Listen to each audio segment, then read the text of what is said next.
Good morning, everybody. Welcome back to the installment of Scott's Selections here for Monday, January 11th. Before we get into today's play, that a quick recap of what happened yesterday. We're going to pick up a nice, easy winner in college basketball as we ended up giving out Radford -3. It's available on Fox at -110. They're up 4 at the half. Game was pretty close, and then they opened up the second half with an 18-2 run, and then they're winning the game by 20 points. So a nice, easy winner there in college basketball. Continues to be kind, and hopefully that carries over into the rest of the season. But I know for this video, I know a lot of you are expecting something involving the national championship game between Alabama and Ohio State.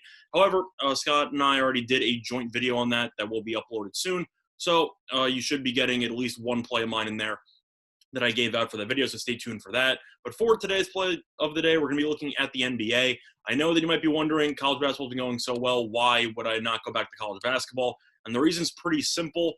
Have you looked at the college basketball card? It is really not a great one. Seems like most of these schools decided to take the Monday off because of the fact of the title game, but you have about 6 games going on, and none of them thrill me. So for that reason, I'm not going to be talking about it. Before the play of the day, we're going to be going to the NBA.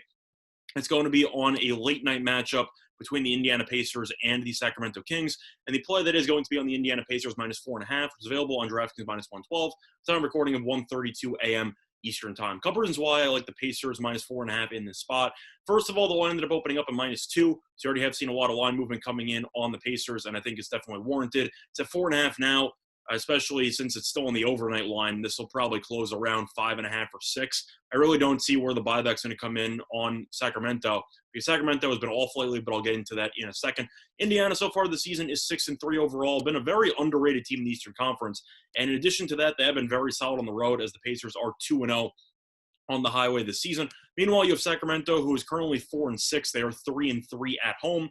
However, Sacramento's season, or whatever you want to call it, through 10 games, has been a tale of two halves, as Sacramento ended up starting the season with a 3-1 record. However, ever since then, Sacramento has fallen apart, and it has lost 5 of its last 6 games. To make matters worse, each of its last 3 losses have come by at least 21 points. This team has gotten absolutely smacked looking at them over the last week.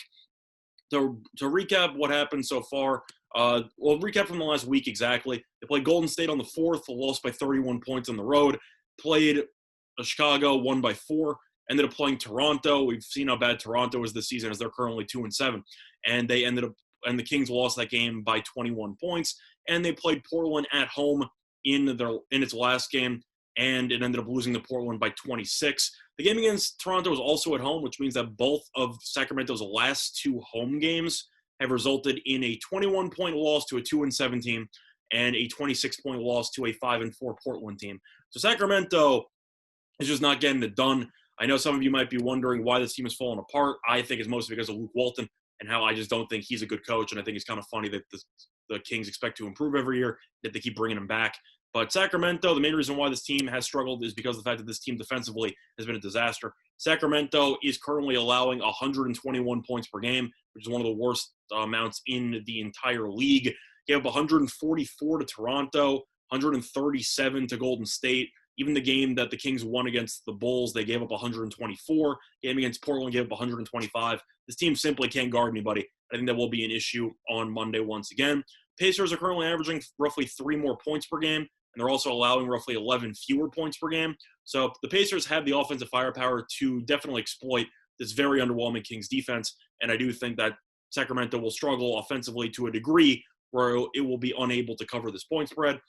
Main reason Indiana is currently they currently have 3 players who are averaging at least 19.9 points per game, with the likes of Brogdon, Sabonis, and Victor Oladipo, who has looked really solid ever since the season started after he struggled in the bubble a little bit. But Indiana has a very underrated roster, very solid 3-headed monster there, and Sacramento, as of right now, can't guard anybody. So I simply think that Indiana should probably score around 120-something points in this game, and I think they'll win this game by at least 7. So for that reason, the play of the day here for Monday, January 11th is going to be on the Pacers, -4.5, which is available on DraftKings -112. That's been Thomas Scott Selections. Good luck to all of you, and respect the best today. Bye, everyone.